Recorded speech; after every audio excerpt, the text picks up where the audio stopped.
minor entrepreneurship talk series. Our first guest is Marina Monsisvais. She is a fabulous professional. If you've never met her, you're definitely in for a treat today. But this is a very just casual, interactive conversation, so I know that Marina will support me when I say if you have a question or if you want to make a comment along the way, please just raise your hand and we'll call on you, and I'm sure she would love to answer your questions. The other option is that we'll definitely save time at the end and make sure that any questions that you all have get answered at the end. Marina is a UTEP alum, and so she definitely understands the importance of connecting with students and making sure that that you all are leaving here having a great experience and having the answers to your questions. So join me please in welcoming Miss Marina. Well, before she comes up, I do want to say this just really quick. She is a proud UTEP alum. She is here today as the CEO of Barracuda Public Relations. She's the founder, and she's been running this very successful firm for many years, which you'll hear more about in just a little bit. She did go to NMSU. We won't hold it against her, but she did go to NMSU for her undergraduate degree, but she made the right choice in coming to UTEP for her master's program where she earned her MBA. So let's give her a round of applause for that. But we're going to hear more about her story and we'll ask her a few questions. So please join me with a heavy, heavy welcome for Ms. Marina Monsisvais.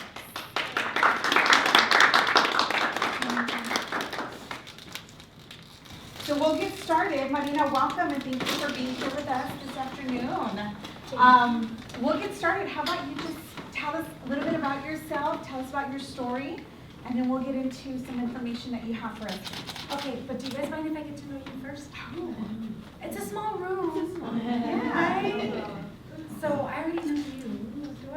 You do, right? So we're going to start with you. Yeah. Your name and what are you studying? Hey, my name is Mariana, and I'm studying computer science. Cool. What about Stacy Majir. I am organizational corporate communication, future entrepreneur as well, but we're building. Wonderful. We're work in progress. How about you? My name is Jonathan Bautista. I'm for accounting and minor in business analytics, and I'm expected this We need you. Business analytics, you said? minor with business and major in accounting. Wow, wonderful. My name is Abdullah Ayawali, interdisciplinary health science PhD program. Wow. Cool. My name is Elizabeth Noel. I'm staff here. I work for the Lopez Scholarship. Elizabeth, I went to high school together. Yes, I've known Marina And our whole lives. So I went to UBCC, UTEP, and LSU. And Vernon. And Vernon. I'm a MBA student. Hi, Emma. And Antonio Garcia, I'm a sign language interpreter and student here in linguistics. That is also my friend. Oh, my goodness. My name is Paula, and I'm studying marketing and I'm the event planning with my colleagues Center for Innovation and Commerce. Cool. Hi everyone, my name is Carla Ramirez. I'm the program manager here at the Magnolia, and I'm also at the Charles getting my UBC. What's your focus? Leadership and higher ed administration. So you're in our business. Yes. I am Javier Lorga, the Digital Enterprise Coordinator for Technology Support, and I've known Marina for the last 15 years. Javier was one of my interns when I worked at UTEP. I worked at Special Ed and Javier worked here. Work study, right? Yeah, when actually UTEP had films, like actual films, it wasn't like a... You ran the film program. Yeah. Wow. Oh, over here at the cinema. At the cinema. Yes, that's right. I We have a remember. big fat grant and we had a lot of fun. Before we took over. Yes, I remember that. Yeah. Yeah. Hi everyone, my name is Cynthia Perales. I'm the Director of Corporate and Alumni Engagement on the College of Business. Wonderful. And then our students in the back, let's include you. My name is Carlos Benitez. I'm doing my master's in computer engineering, and it's my first semester. Alright. I'm Anna. I'm a marketing major. I am part of the event planning team, and right now I'm kind of doing the marketing too. And that's it. Nice. So yes. We're missing, well, I let you off the hook, but we're going to come back to you. I'm Mauro Torres. I'm a freshman, and my major is industrial and systems engineering. Cool. My brother and my dad are both industrial engineers. Oh, wow. I am Sati. I'm majoring in psychology and nutrition. Congratulations. Okay. Hi everyone, my name is Anthony. My major is organizational and corporate communications with the concentration in 7 people. Miss Nicole is also working on her PhD. Yes, I was gonna say, I didn't share. I'm the director of the Mike Loya Center here at UTEP, and I'm also a doctoral student at Arizona State University. I'm in my final semester, so I graduate in May. My degree is in innovation and leadership, so finally, we're here, we're done. But I love that you did that, Marina, because we have a really great mix of folks in the room here, so that's really, really great. Yeah, and I like knowing who you guys are too, because it also helps me like share things that I think would be beneficial to you. But like Nicole said, let's have a conversation. So if you have a question as we're going, just ask or raise your hand. We don't even have to be that formal, because I'm pretty open and free flowing. And if I can answer a question that you have, I would like to do that. And if I don't know the answer, I'll tell you I don't know. So don't ask me math questions. We'll defer them to yeah, we'll over defer here. them to you. So my introduction is a little long because you did ask me to introduce myself. So my name is Marina Monsisvais. I'm a first generation Mexican American. My dad is one of 12. He is the only one that went to college, and it's because he knew as a little kid that he wanted to be called ingeniero. So he knew he was going to be an engineer. He didn't know what that meant. He didn't know what that was, but he knew he wanted to be an engineer. So my parents are both from Ciudad Juárez. They gave my dad such a hard time for going to school because my mom and my dad were working 2, 3, 4 jobs just to get him through school. And he chose industrial engineering because it required the least amount of Spanish. So that's why he's like, I just want to be an engineer. This one requires less Spanish, so I'm going to do that. So they worked through it. My dad, the whole time that he came to school, did not own one book because he didn't have the money for it. And he graduated. And he graduated, this guy that barely speaks English, but has a lot of charisma. I think that's where like we all get it from. Got 5 job offers throughout the United States. So one was in Alabama, one was in Chicago, one was in Virginia. I can't remember the other ones, but the one that he chose was in Hawthorne, California, working for Northrop Grumman. And if you're familiar with that company, he worked designing airplanes. We ended up growing up in California because we had one aunt that lived there, so we thought, okay, well, we have one family member there, and I feel like I can drive, if we need to come back to Juárez or whatever to see family. I felt the closest to it. And my aunt was there because this was a long time ago, before I-10 was built. So she was one of the houses where I-10 was built. So they demolished her house, and through that, she used that money from when the highway bought her house to move to Los Angeles. Mm-hmm. So that's how that happened. And then she worked for Sears there too. So just like, because I know we all have interesting stories. But my dad, by that one choice that he made to come to school to UTEP, changed the trajectory of all of at least me and my siblings' lives, right? So we knew growing up that we were going to go to school. We didn't know what, we didn't know anything, but we knew that we were going to go to school. We know the value of education, and it is one of those things that like no one can take away from you, right? Like that is yours, and it's in your brain. You own it. So we knew that. So I grew up in Los Angeles. If you all are familiar, in 1992 there were some pretty bad race riots. If you remember Rodney King. Do you remember that? I don't know, it was a long time ago.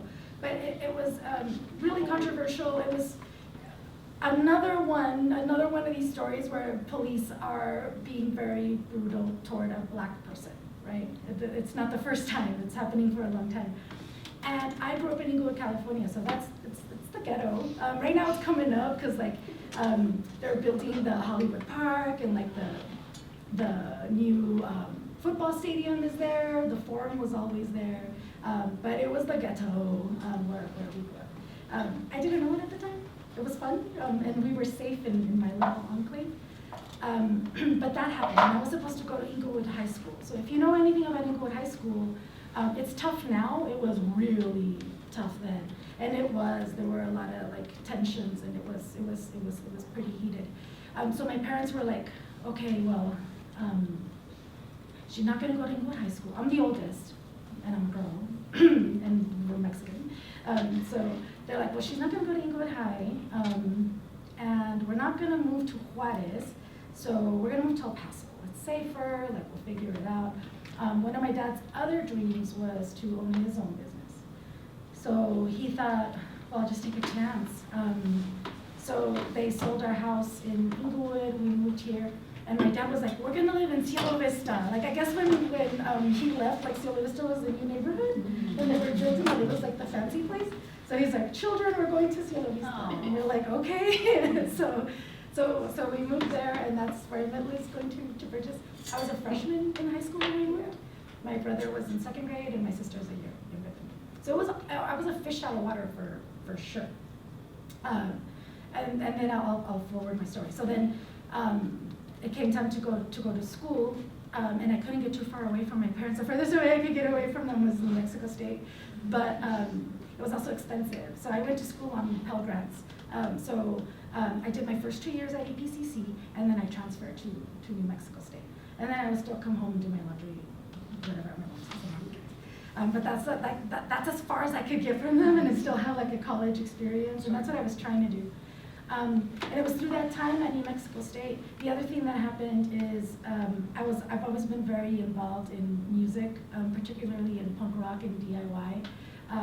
So it was like backyard shows, like you can literally do anything. Like, we're very resourceful. One person would have my friend Lindy says, she's like, well, I have a power strip. And then one person would be like, well, I have an amp. And we put together like backyard shows and stuff. So very involved in the music scene. When I got to New Mexico State, I realized they had a college radio station. It was like a true college radio station that was run by students, and each one of them did their own programming. And I noticed that there was no punk playing on the radio. So I'm like, I walk up to the station, I'm like, hey, I'm Marina, there's no punk rock, can I have a punk show? And they're like, what? They're like, you're what? And I'm like, yeah, like, how do we do this, or whatever? And they're like, put your name right here and we'll call you. Like, it was literally like one of the first things I did when I got to New Mexico State, when I discovered this radio station that I thought was golden. So a few months pass, and then the radio station calls me, and they're like, listen, our country radio DJ failed, but if you finish the semester finishing their show, we'll give you your punk show the next semester. I'm like, okay. So I don't know jack about country. I'm not. It's not my thing. It's not my jam. And it was at 7 a.m. It was from 7 to 9 in the morning, which you guys are all college students. You know that sucks, right? So it was from 7 to 9, and it was on a weekday. It was on a Tuesday. And I was like, F it, I'll figure. I was like, yes. So then the DJs would bring their own music.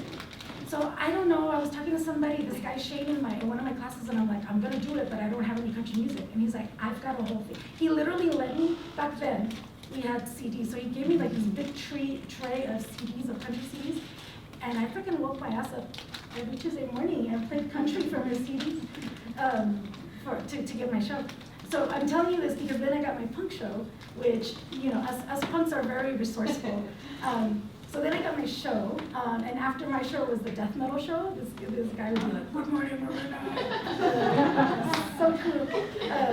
But that was really the impetus, because then I'm like, oh, I can connect the dots, because I knew the bands that were touring through town. I knew when they were going to play. And then I'm like, well, give me your music, stop by, we'll talk, and then you can play your show. And so we built community around it. I also worked at the only record store that you could buy then your tickets to go. It was called the Headstand, if you recently closed. That you could buy your tickets to go to any shows. So it was kind of like the epicenter of everything. So it was just one more little cog to put it out there and to actually like play the music on the air and to like put it together. So then it became like, oh, well, I know you're coming through when you do a show, or like, just kind of being that connector. And it was just something that came organically. So when I graduated, there was this guy that had just moved back to town. I don't know if you've met him or heard of him. His name is Beto. So he was moving back to town, and he had this bright idea that El Paso businesses needed websites, and like literally like nobody had a website. So he was going to build a company that would build websites for El Paso companies, and that was a whole new concept. But along with that, he brought his friends from New York. And they thought, well, we can also, while we're setting up all these websites, we can also create El Paso's first online, like, weekly. So we were gonna be like the village voice of El Paso, so it was music and politics. And it was all online. And we're like, yeah. So like I would freelance and write all about music. I became the music editor. Again, we were just having fun. We don't know how to monetize anything. We don't know how to run a business. We printed, we turned into Stanton Street Weekly. We printed maybe 4 issues before we caught on fire and went out because we didn't know how to run a business. So we couldn't generate enough advertising revenue to keep the news going. But through that process, we were writing really smart content and covering arts and culture in a different way that wasn't being done before. So people paid attention to who we were. You know, even though we couldn't run the crap out of this thing, we were covering politics in a new way and we were covering music in a new way. So one of the stories that I heard this one radio station, it was 94.7, was starting to play like kind of different music, and I'm like, they're doing something over there. So I called the radio station, and I was like, you know, we still had a job, so I was doing a story on like what was going on at that radio station. And I call that radio station, and the general manager, like the man who owns the thing, answers, and he's like, "Are you Marina?" And I'm like, "Yes." And he's like, "Come to my station right now." And I'm like, like I felt like I was going to the principal's office, but I'm here thinking I'm gonna get my story. And he's like, "I'm starting a modern rock station and you need to run it." And I was like, "What?" He's like, "I need you to be my morning DJ." And me being myself, I'm like, "Listen, bro, like I don't wake up at 5 o'clock in the morning. I go to bed at 5 o'clock in the morning. So that's not gonna work for me." And he's like, "Okay, middays." I'm like, "What time is that?" He's like, 10 in the morning. I'm like, "I can do 10, like I could be up at 10. And it's radio, so it's not like you have to be dressed, right?" So I was like, "Yeah." And he's like, "Okay, well, you know, it's an hourly job." I'm like, "Yeah, I just graduated. I can't do hourly." I did not realize that I was negotiating for myself.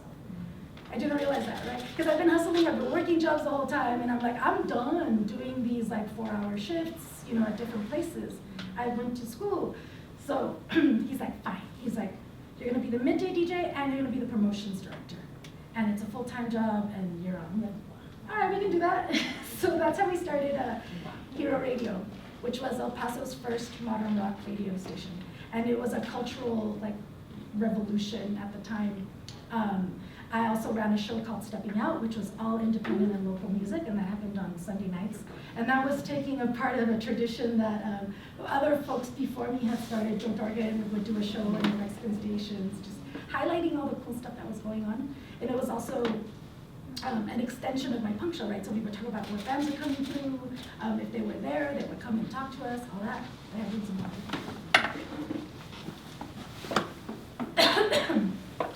all of that. So that meant I also did all the concerts and stuff in town because all of a sudden we were playing music. So I'll give you an example. We had the Killers play in El Paso at the Tea Lounge. You guys don't remember the Tea Lounge? It was 200 people venue.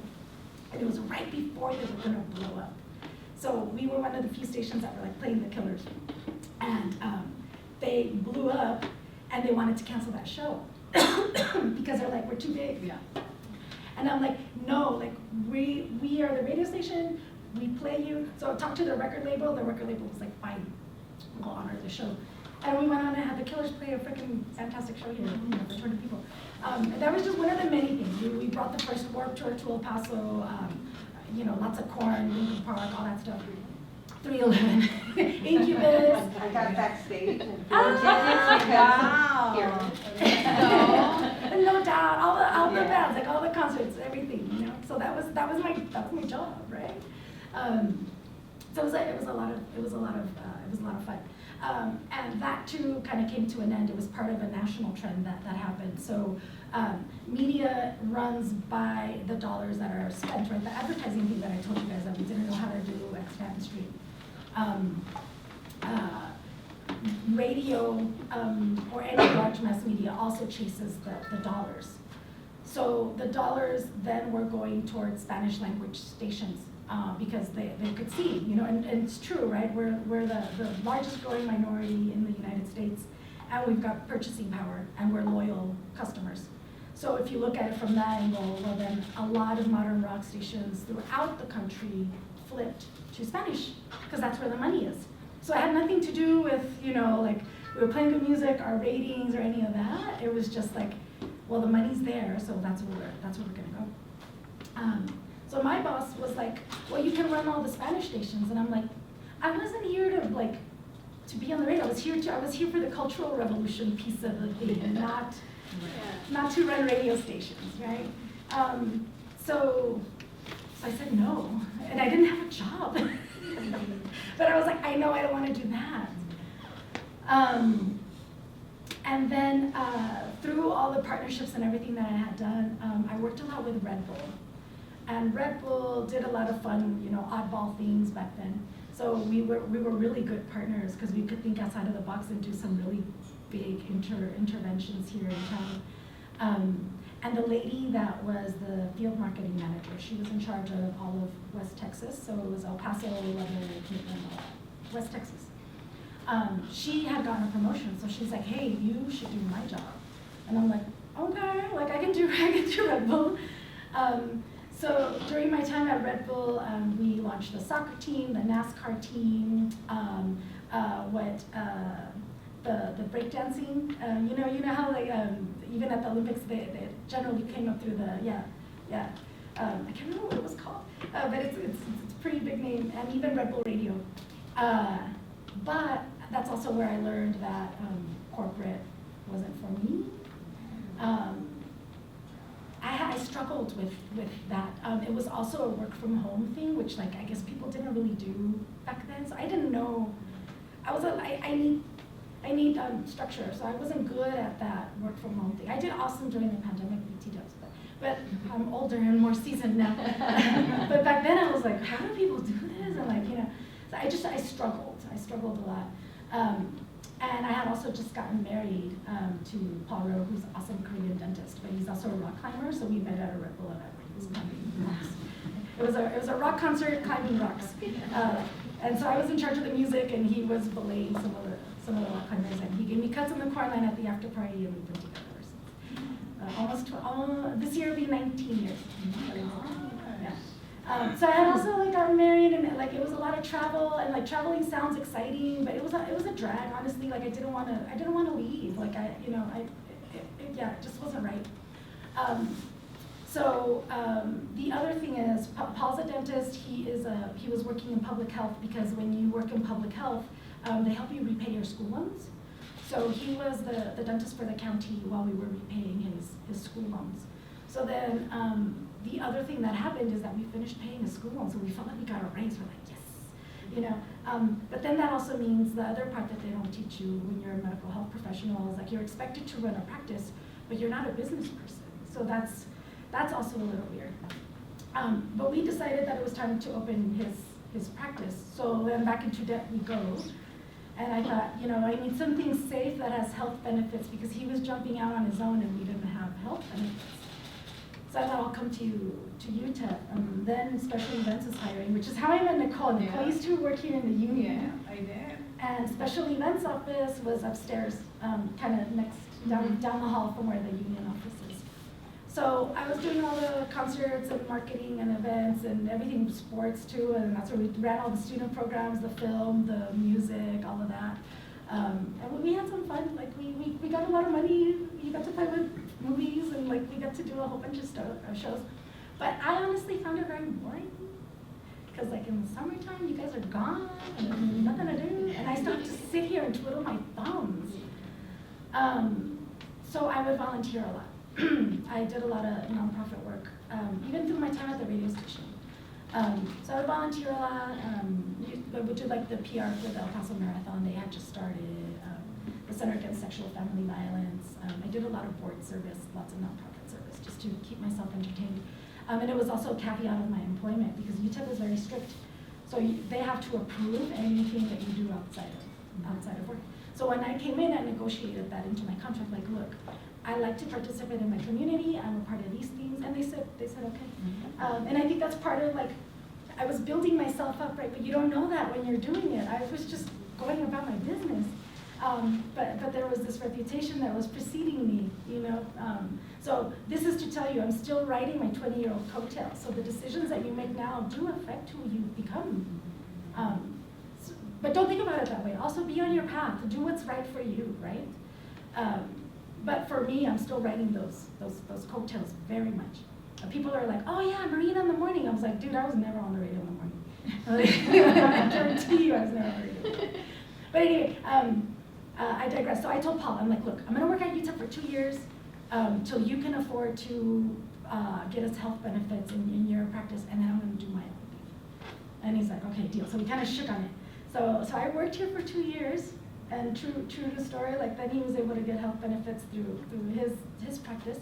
And then I started my shop, which is Barracuda PR, which at the time people were like, well, that's fucking nuts. Like, who would start a PR company in El Paso, Texas? Like, why would you do that? But what was happening to me is that my real job was getting in the way of my side volunteer things. You know, like I was having a lot of success generating steam for these nonprofits, and I thought I can make that my job. I find that exciting, and I find this boring. No offense, John, Utah. That is actually like a cool job. No offense taken. So yeah, it was me, my wits, and a laptop. That was it, and that's how I started my company. And with that same spirit of, you know, our North Star is like, does it make where we live a better place to be? If the answer is yes, then we do it. If the answer is no, then not so much. So a lot of the times, like, you know, we don't use our powers to sell sandwiches, for example. Like, I could care less if you need to sell X amount of sandwiches. That's great if that's what you want to do. But for me, it's more about what is the impact of the thing that we're supporting, and how does that matter to where we live. So we end up focusing a lot on things that I just think are cool. So like business-wise, it's been like Alamo Draft House. We do all the Montecillo stuff from the moment they broke ground. You know, as El Paso's first smart community. The hospitals, we work with UTEP, we work with Texas Tech, we work with all the fun stuff in town. But then we also work now, especially a lot of government things that have really big impact. So like we're working on our climate action plan, which is like super impactful. We worked on the streetcar, we work on all sorts of really fun, transformative projects. The I-10 Connect, all the spaghetti bowl construction. We're doing the widening of I-10, so we're the ones that send the maps out and let people know when we're shutting down I-10s and stuff like that. But at least we let you know. So things like that, that's where we spend our time and energy. So I started as myself, and now it's almost 15 years, and there's 18 people. Wow. Congratulations. That's amazing. Marina, I think you provided with us here. Let's go through, and if you want to share anything about anything. Because I thought if you guys were curious about what my company does or what, so I thought we, you know, kind of share like a little bit about us. We're a full service PR agency. We do a ton of public engagement. This is me cutting the ribbon at our, so I'm also the chair for Planned Parenthood of Greater Texas. That's a big battle, and I represent all of Texas. And it's nice that the chair for Texas lives here in El Paso, Texas. And we have a beautiful health center located on like Chelsea and Montana area. So, and it's not just for ladies. Everybody gets STIs. So if you need a test and don't want anybody to know and don't want judgment without care, go to our health center. But anyway, that's me cutting the ribbon. We just opened. She's beautiful, by the way. Yeah, we do a little bit of everything. Yeah, so, you know, we started with the streetcar, lots of government work, but we try to make them cool too, because these things a lot of times can be boring, but we make them more interesting. So were you behind I've noticed, I'm going to move so that way these folks can see. Were you behind adding, I think there's some bands that were playing on the streetcars and all that? No, we built it. So we dealt with all the hard part. Like, we're like, hey, UTEP, we're going to tear up your street for 3 months. I remember that. Yeah. So we dealt with all the hard part. We built it and then turned it over to okay. the city. Okay. But the communication that happened for such a complicated project is something that the city hadn't seen before and that people appreciate. Because generally speaking, they just tear up the street and don't tell you. Right. Which kind of sucks. Yeah, we can keep moving. These are some of our clients. A lot of stuff. We run the Bio Paso program. Work with a lot of agencies. So this is what I mean about like really what our North Star is. You know, our mission is really to be the megaphone for big things, you know, spark action and to sow the seeds of community wherever we go. We're starting to do work outside of El Paso, but it's important that you honor the community that you're in. so that they feel heard and also participate in the process of making where they live better. We've got our values that we set up for ourselves, one of my coworkers said, "Oh, look, it's hers." So it's the hello neighbor, echale ganas, ride or dies, and stay trucha. And I think we have like what that means when you keep going. So, like the hello neighbor is that connection, right? And how we show it is really looking at our clients by how they impact. We do a lot of volunteer opportunities. So like my team and I, a few weeks ago, we were painting a house for a family in Lower Valley. Just doing fun things, and we did that together. Board service, a lot of us participate in local nonprofits. I myself do too, currently on the board of the Trans Mountain Campus Hospital for the Hospitals of Providence, which is a really neat hospital because it's rare. It's a private hospital with residents, so it's a combination with Texas Tech and private industry, which is generally it's like public, like UMC and Texas Tech. So I learned a lot through that process.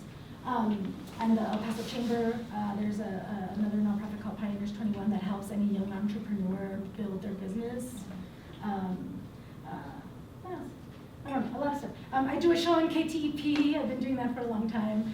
So at our local NPR station, it airs weekly, and I get to talk to creatives in our community. Yeah, we adopt some local nonprofits too. So we help out the Kelly Center for Hunger, Children's Grief Center. We kind of choose our projects. But at Echale Ganas is how we show it, to be the best. Whatever we are, we're going to be the best. So we're giving our best effort no matter what the client or whatever it is. Just guide them, come with solutions. And I even tell this to my team members. I'm like, okay, I know you got a problem, but please come with a solution too, because that helps. That helps too. And then we can go to the next ones. The ride or dies, right? We treat each other well. We motivate each other, and we keep bonding together and respecting each other. And through respecting the people that you work with, I think that also shows in the work that you do. Stay through chat, right? So no complacency. Things are consistently changing. The way that I used to do PR is way different than the way we do PR now. The way we did engagement when I first started is way different than we do it now. So just stay on top of stuff, and not just on top, but ahead, right? Like we want to bring value to our clients. So it's like, okay, what's new, or how can we do this better? How can we help you accomplish your goals better in a way that's meaningful to folks too? So that's who we are. And here's some examples of the work we do, and you can just click through these. Yeah. We did all the communications during COVID. So we worked with like a big promotor network. We made sure people were vaccinated, worked with city and county. It was like a huge lift. So during COVID, information was a hot commodity, and we were it. So yeah, we were doing all this stuff. That's some of the transportation work. We even did a press conference in Juarez because like the work impacted the international bridge, so we thought it was important that our friends in Juarez knew. And we worked for Spaceport America, and we created all these characters for them, and we learned a lot about space and rocketeers and stuff. Yeah, fun stuff. Vision Zero is the notion that we should have 0 deaths or serious injuries on our streets, and how do we do that? A lot of that is through the built environment. A lot of that is through us changing our behavior. And that's, if you want to learn more about us, we're there, and also on Instagram or LinkedIn, Facebook. I'm easy to find too. I'm like the easiest person. Wonderful.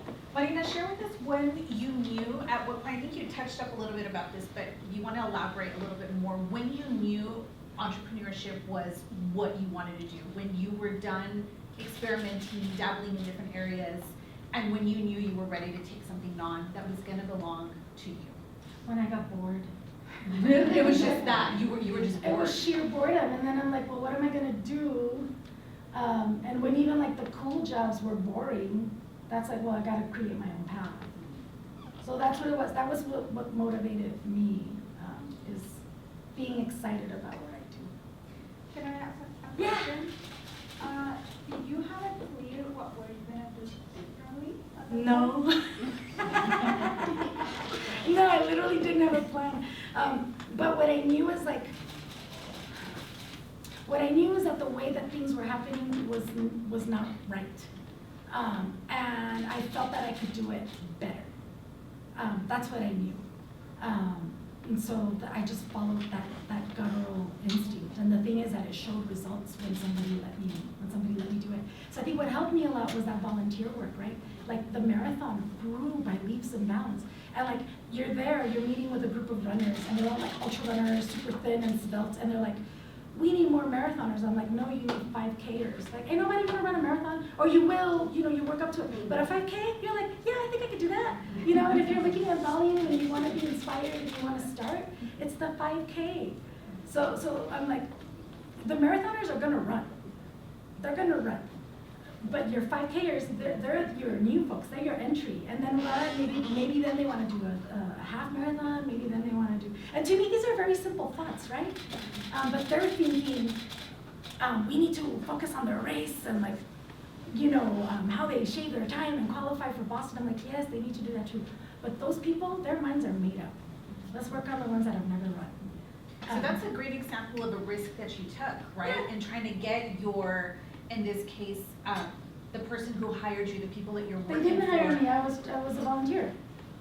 Then I freaking tripled the marathon as a volunteer. as a volunteer. So that was a great risk that you took in kind of making your own rules as you went. Would you say that you made up your own rules as you went along with Yeah. the different areas that And we're still doing that. We're still doing that. Even within, a lot of our clients are government entities. But I'm like, we're gonna make you cool. And then after we make them cool, they're like, oh yeah, like we like that. So then it's like the next thing. So a lot of success, a lot of great examples, but somewhere along the way, Marina, did you find yourself realizing that you were facing challenges? All the time. Tell us a little bit about that. Were they challenges so far where you maybe at one point thought, maybe this isn't for me. Maybe we do need to play by the rules. Maybe we do need a rule book. Tell us a little bit about maybe some of those challenges and how you made the decisions to pull through. Yeah, so yes. Yeah. I have a question regarding to challenges as well. Yeah. So you were telling us that your dad was an industrial engineer. Yeah. So, but you are doing something different. The dad was like thinking, I struggled a lot to go through the engineering process. You guys should be engineers too, or lawyer, or this. But did you face any challenges in choosing your career? Yes, I'm glad you're asking me that. Because my dad is like, okay, we're immigrants, we better win, right? Like we didn't come to this country for you to be an English major, which is exactly what I did. So I'm the girl, I'm the oldest, I'm the whole straight A student, but they didn't even put the pressure on us to be straight A students or any of that. We were just good students, all of us, me, my brother, my sister, we're all good students. But the other thing that they taught us, I think indirectly, because my mom especially had faced so much, like, oh, she can't wear that, she can't do that. In her growing up, she had an aunt who fought for her to continue to go to school because her dad wanted her to stop going to school when she finished elementary. And my aunt was like, this girl is going to school. And so my mom finished high school. And that was like a feat, right? So my mom fought a lot for us to be strong, to be able to advocate for ourselves, and to just be, and she took the hits. She took the hits because my aunts were like, you're gonna let her wear that? Like I would go out to school, I look like freaking, I mean you guys are young, but I look like Punky Brewster. I have like one blue shoe, one pink shoe, and my hair's all, or I would cut my own hair, and they're like, oh my God. But like, my soul, my brain, everything was like in firm standing. Right? So my mom took a lot of those hits for us, which I think allowed for that opening. But when I chose English, oh my God, they were like, what are you gonna do? How are you gonna live? My parents still don't know what I do, but they know that I'm successful. They still don't know what I do, but they know that I'm successful, so they're good with it. And they know, like, wherever they go, they're like, oh, you're Marina's mom, you're Marina's dad. People know them without me even being there. They're like Insta famous. So they like that. They like that. But it took a very long time. The first time that my mom realized that, okay, she's gonna be all right, is when I took pictures of freaking Ricky Martin. That's what made her think like, oh, You made it. yeah, she made it. Because I took pictures of freaking Ricky Martin. I'm like, really, bro? Like, I've been doing all this other shit. So yeah, that was real. That was real. But my brother's an engineer, so so that made up for it. But struggles, so many. Some days, I think the whole probably all of November, I just wished I had a job. I'm like, oh, it'd be so nice to not have to think about payroll or like HR or all this bullshit. It's hard. So there are days I wish I just had a job. But that's so real. I think that's so real for you to actually admit, yeah, It's hard. there's this side of your business. I was talking to her, because he tried being a freelancer. It's a fucking drag. So try doing that for 18 people. I have to make payroll at least twice a month, every month, and make sure the lights are on, and then make sure that there's snacks in there, make sure that they like their coffee, you know, like other things that you need to do to make people feel heard, or like when you saw, like, well, let's send the creative team to Adobe Max, right? Like, it's a drag. Yeah, no. Tell us a little bit about how you made the decision to grow, to try new things. I mean, at what point did you realize now's the right time? Now's the right time to grow who we are, what we do. Opportunity may have been there, but when did you really know it was the right time? Because I think on some level, that's another risk that you're taking, right? When you make the decision to grow what you've started. Yes. So when did you know for you that the time was right? Was it a combination of things? Were you going, we're getting a lot of requests, a lot of people are coming to us, we need more help. Like, what kind of helped you make that decision? So for the longest time, I do better from that underdog mentality. I think it comes from that background and from that, like, I like to be scrappy, I like to think of myself as that. So I've always thought of us as the underdog, but it turns out we're the overdog. I just didn't realize it because my mindset is in that underdog thing. But within the community, they're like, oh, this is the company. And I honestly don't like that because I think it's better when you're working towards something. So my mindset stays in that scrappy place because I think it's dangerous when you get to the other side and you're like, I'm good. Yeah. That's the moment it goes down. So I didn't actively actually resisted growth. I resist growth because I think in my head, back to that underdog, that you're more flexible and malleable when you're smaller and you can flex yourself to the shape of things. And I feel like the bigger you are, the harder it is to pivot quickly and to answer quickly. And really, to me, that's a big strength to be able to do that constantly and consistently. So that's what I struggle with, really. I'm also not a structure person. To me, my preferred method of working is like, here's the challenge, go get it. And I'm like, all right, cool. That's where I thrive. But it turns out not everybody works like that. So I have employees that are like, okay, where's my to-do list? And I'm like, what do you mean? This is the problem. Fix it. And they're like, good, And then I realize, okay, it's not that simple, and there are certain fundamental things that you need to do. So I've had to learn to implement structure, not to that point where it's like, here's how you do PR, because that doesn't work. Each situation is different, and you need to be smart, and you need to attack it from whatever angle that makes sense, right? Because a problem is a problem, and the solutions aren't always the same.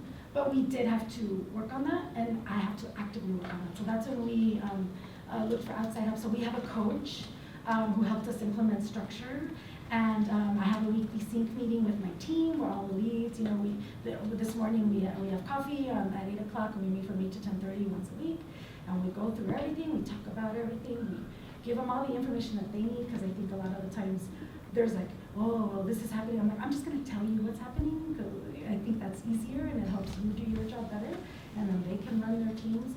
And we're working on SOPs, what is the SOP stand for? Standard operational procedures. Yes, that stuff. See, this is what I mean. I don't know any of those. I have a finance person. She does all the invoicing and everything. Because when I was doing invoicing, like, she came in and she found all this missing money because I'm like, yeah, dude, I don't have time for this. I don't do the math. Like, I'm just trying to keep it afloat. But then I have to do the invoices in order for us to get paid. But I struggle with that stuff. So I surround myself with people that are really good at spreadsheets.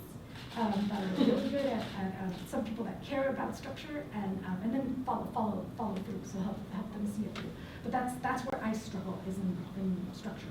So speaking of that and your strengths, what are some of the strengths you would tell aspiring entrepreneurs, aspiring CEOs? What are those strengths you feel are most valuable that right now, through an internship, through volunteer work, they can really go and sharpen and really strengthen, because they're gonna need it regardless of what industry they're in? Yeah, like the more problems you can solve, the more better you'll be to do your own thing, because it's just a series of problems.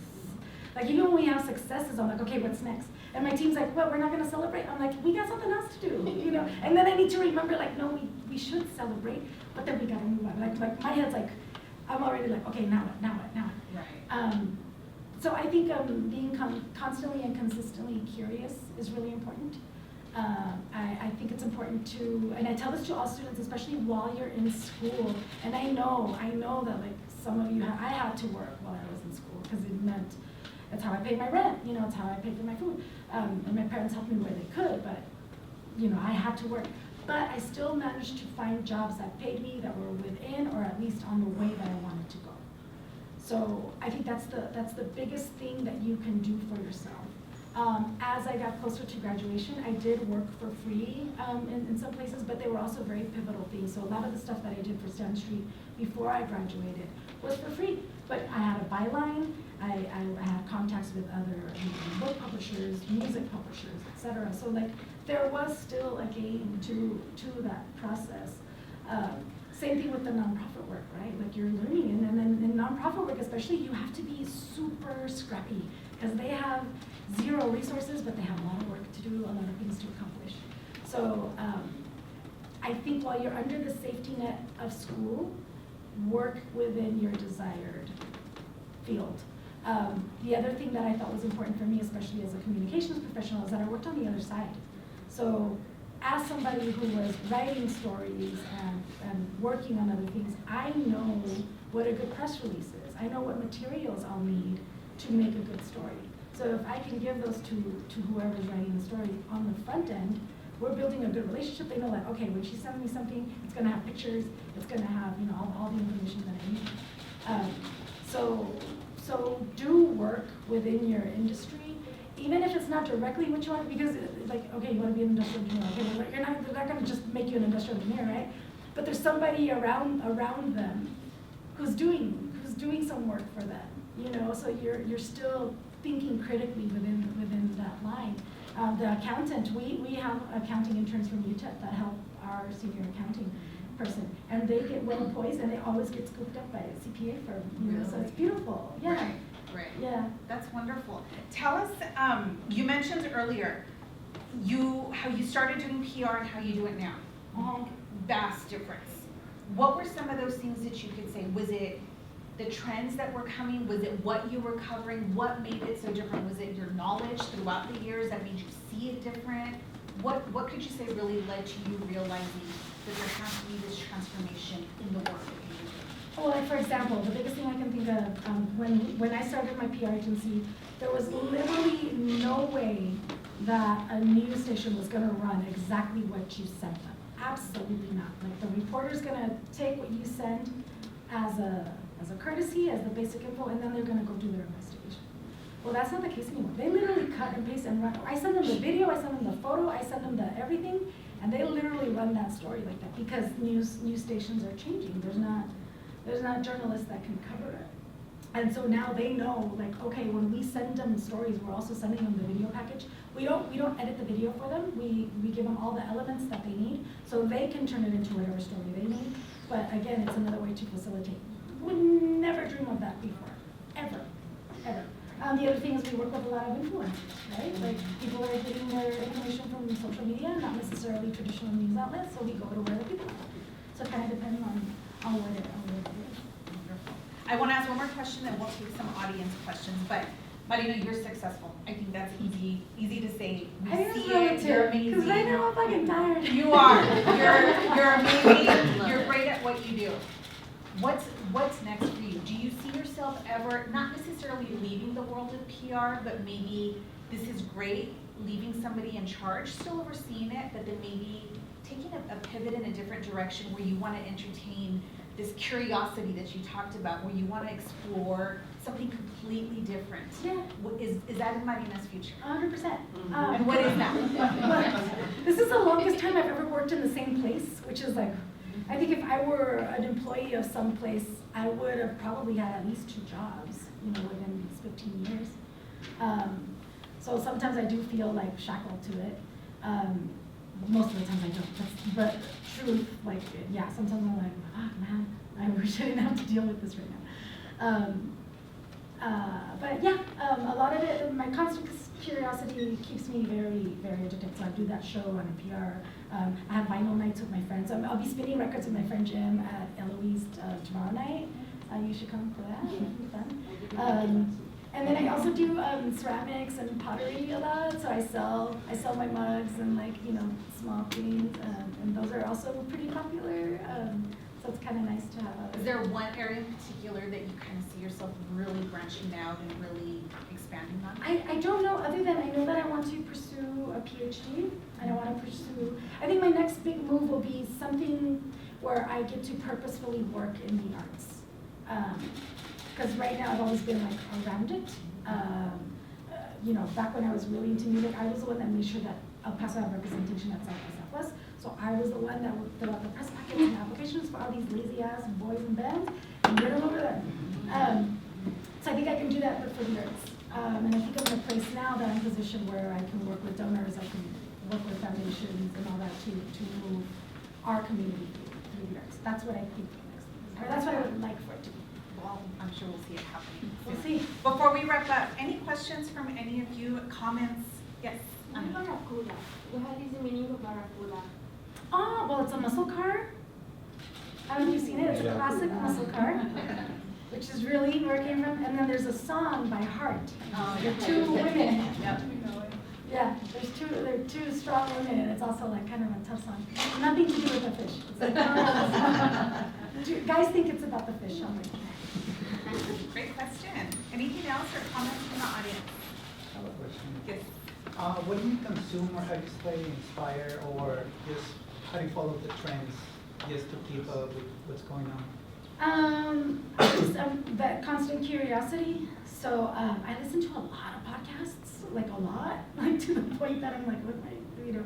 And sometimes they sink in, sometimes they don't. I talk to other people. What's cool is like, you know, I have colleagues too that also are business owners. We're not in the same line of business, but our pain points are the same. So we have very frank and open conversations that I couldn't have in front of my employees because they would probably freak out. Like they're worried about like, do I have a job, right? So I don't want to have these like exploratory conversations with somebody that works with me because I don't want to freak them out. Like they should not think about that. They should think about what their job is. But a lot of that is like peer-to-peer talks. I have my friend Laura. She runs an agency similar to mine, but they do a lot of like lobbying work. So we'll just sit there and commiserate and just be like, okay, what about this? What about that? And like, how did you deal with this client? Or can you believe this? Or, you know, just like true open troubleshooting. And that's probably the hardest part, but when I found that community of folks, that's been super, super helpful. There's a couple of gentlemen that own engineering firms here in town. And while they're engineers, right, it's different, but they're super supportive and we all have the same issues in one way, shape, or form. So yeah, a lot of it is that. But yeah, a ton of podcasts. Yeah, and sometimes it's not even necessarily like business info or whatever. I listen to like Design Matters, you know, other creative thinkers. I do listen to like How I Built This, or like I listen to a lot of music podcasts because a lot of it is like ingenuity, right? It's not so much that I'm trying to accomplish the same thing that these folks did, but I do wonder like, how did they do it? I also like to read books, mostly like autobiographies about other cool ladies. Like I'm like, oh, I think Kim Gordon is cool, so I want to read her book, you know, or I think Kathleen Hanna's cool, so I want to read her book. Things like that. Any other questions or comments? Yes. Can you share a little bit how important the power of networking has been for you? Because I heard a lot of networking that you've done throughout the years.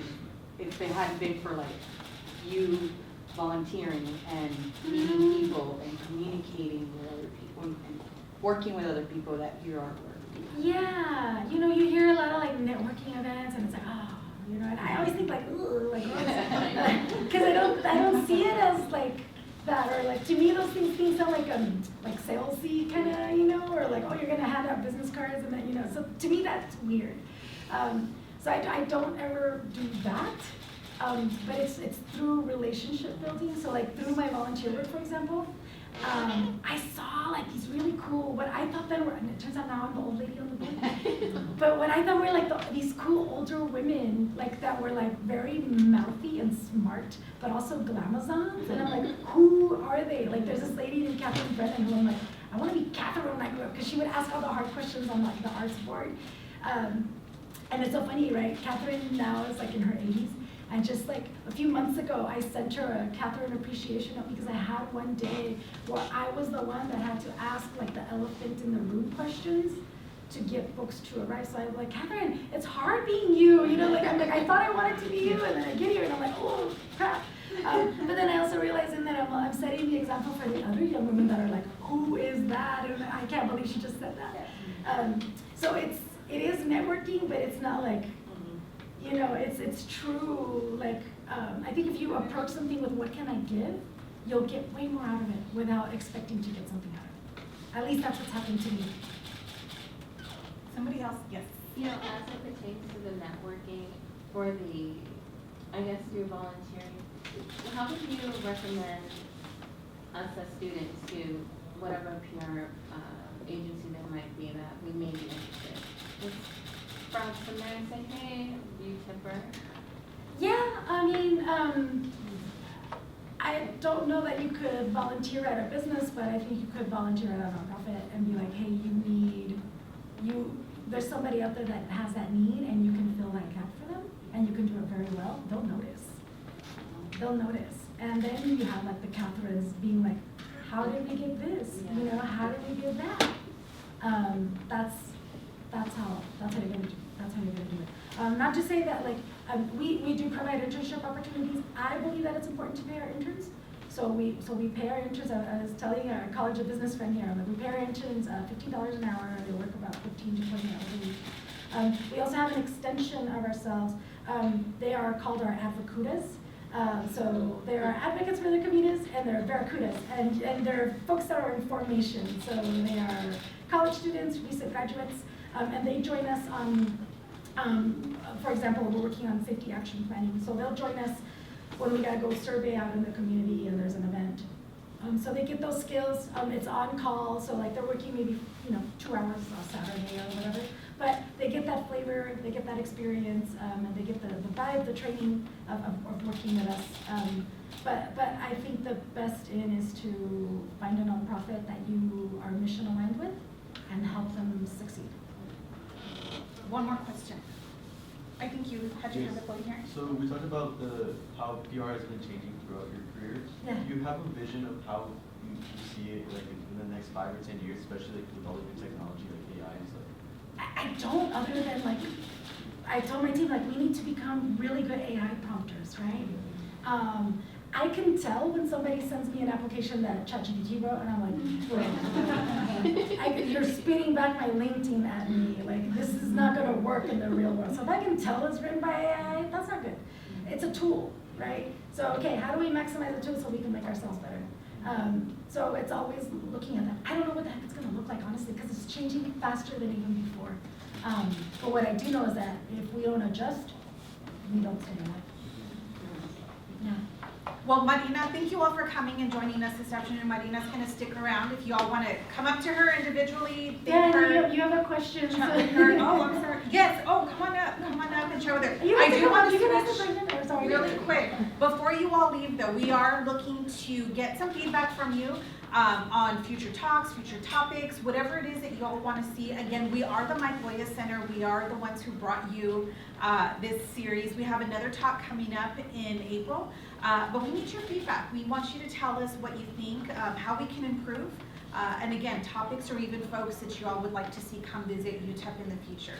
So by all means, come up. Marina's going to stick around, like I said, but if you don't mind taking just a few minutes, we also still have some snacks in the back of the room. And also, I will be up here if y'all have any questions about the Mike Loya Center and how we can support you as students here at UTEP and hopefully future entrepreneurs. So thank you all for being here.